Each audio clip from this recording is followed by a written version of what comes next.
याद करो जान तू कुआरे वाला दिन के, याद करो जान तू कुआरे वाला दिन के।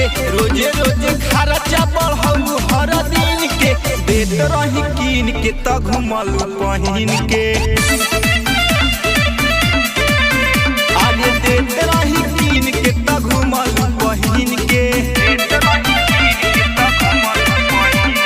रोजे रोजे तरी कैनी तहारा जमीन के, हम ही छोड़ौनी मुर्चा तहारा मशीन के।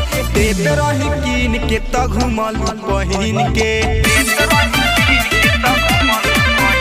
अरे देत रही कीन के त घुमल पहिन के।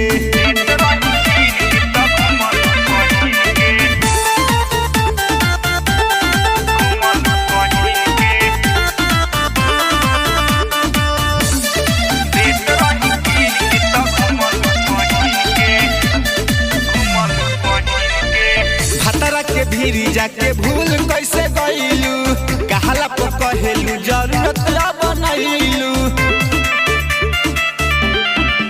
एगो जाके ससुरवा तू भाव खतरू, पियावा के हाथे ओड़ा पाव खतरू।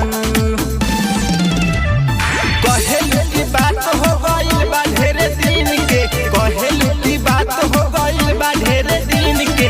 देत रही कीन के त घुमल पहिन के।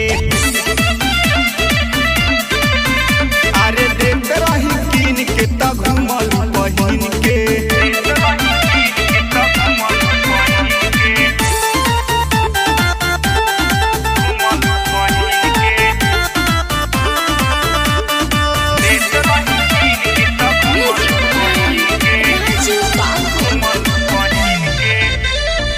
रितेश रौनक तोहरा के खियहिले, सब कइले तब उनकर ना भइले।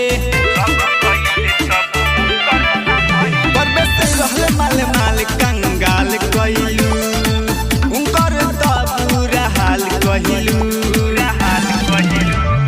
ठेला पर अकेला मजा लेलू नमकीन के, सूट सलवार लेते रहू बिन बिन के। देत रही कीन के त घुमल पहिन के। अरे देत रही कीन के त घुमल पहिन के।